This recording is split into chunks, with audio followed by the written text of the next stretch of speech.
Hi everyone and welcome to Inderes TV. Today we're going to talk about Relays with analyst Petri Gostowski. Hi. Hey, Welcome. thank you. Earlier this summer there was an extensive report released, so we're going to talk about that, but also about today's earnings release. Sure. Yeah. So the Q2 in a nutshell, if we start there, how was it? On operative lines, it was what we expected. We expected Relays to slightly outperform the market. I mean, we've seen a tough market environment on Q2.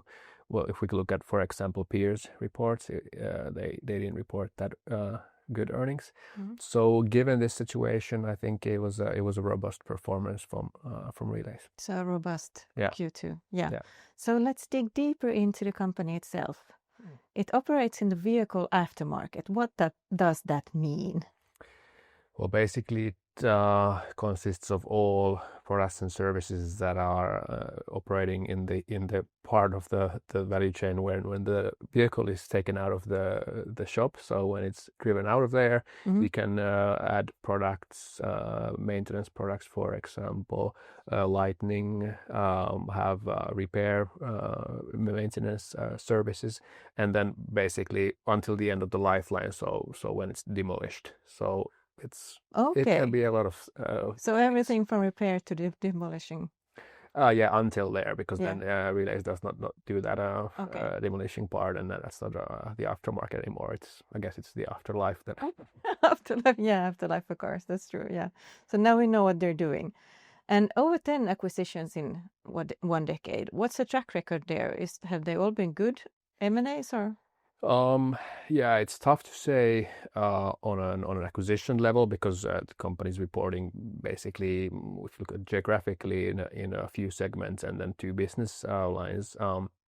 But then if we look at overall the group performance, for example, on returns on capital, they've been clearly above the cost of capital. So you can say that more of the acquisitions have been really good. Yeah. Even if there might be some that hasn't been what the company has expected or what would create value. I'm not saying there necessarily are any value destructive acquisitions, but it's hard to tell on an acquisition level. But overall, very good. And I think the performance has improved during the years, and that's been visible on the, for example, on the returns on capital. So they've been on an upward trajectory lately. But that's a clear strategy from the company's side, that they're acquiring companies all over the world. Yeah, definitely. If you look at the businesses where they have different strategies, whether it's a service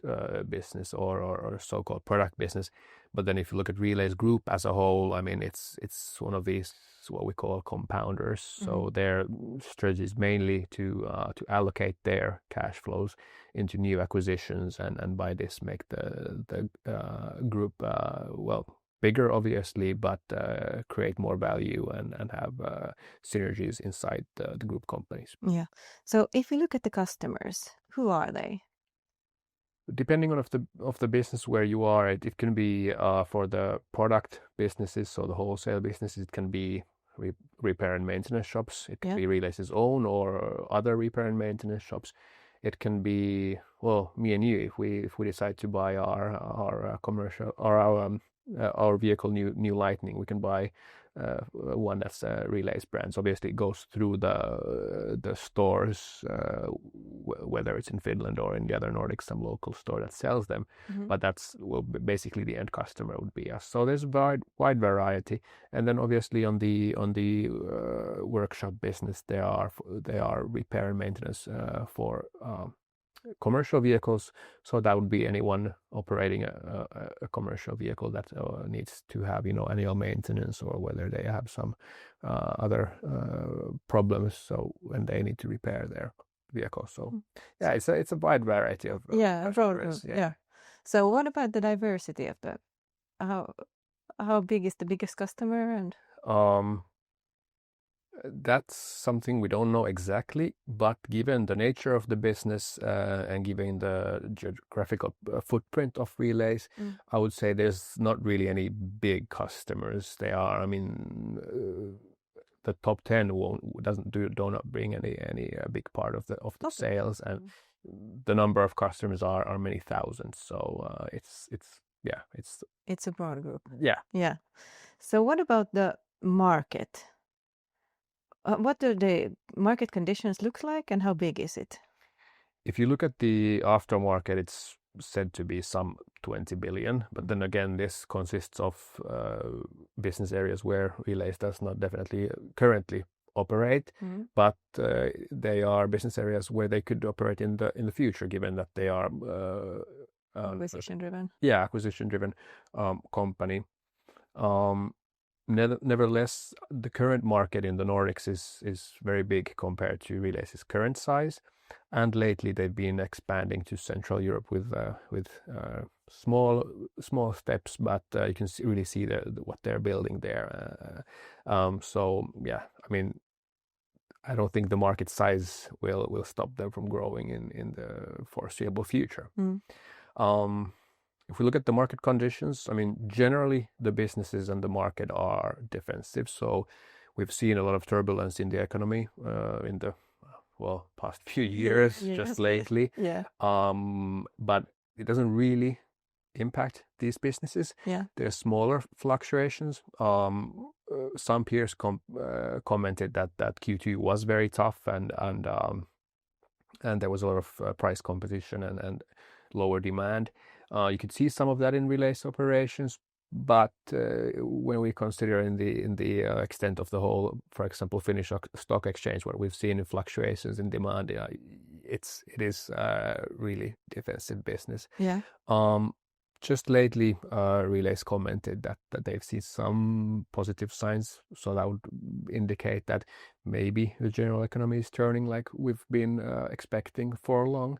So yeah, I guess you could say in the short term, the market conditions have not been the best, and they are likely to be going towards the better. Yeah. The question is the exact timing and how big of a change would that mean for example, Relais. But yeah, defensive. Yeah, good to remember that there are not that big impacts to this market, depending on what happens in the economy. Yeah. What about competitors?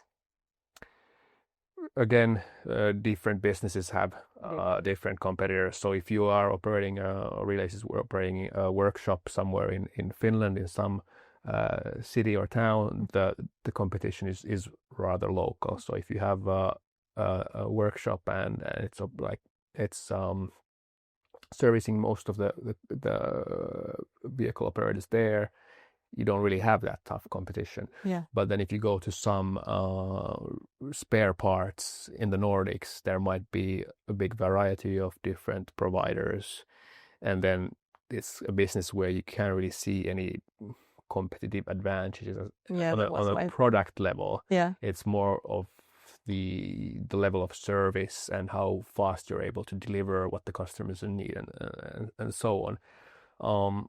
But generally, I'd say that there is a lot of competition, so you really don't have any so-called pricing power in most of the products or services. But then you still can do a very decent margins and business in this kind of market environment. But there's no special mode for Relais?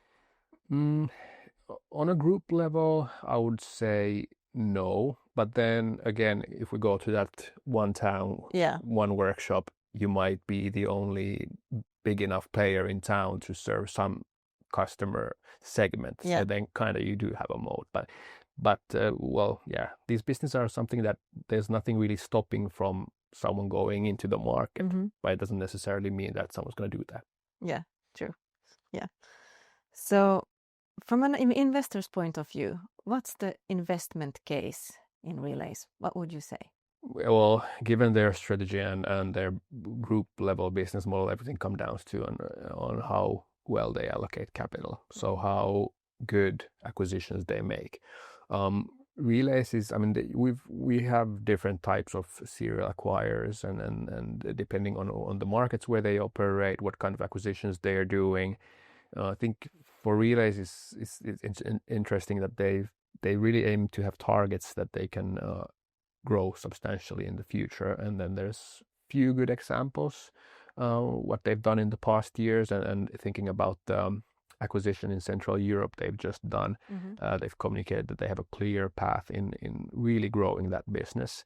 So this kind of been visible in the acquisitions that they are not on a multiple level, they're not super cheap. If we compare to some of the, say, Nordic serial acquirers, they've done acquisitions on really low multiples.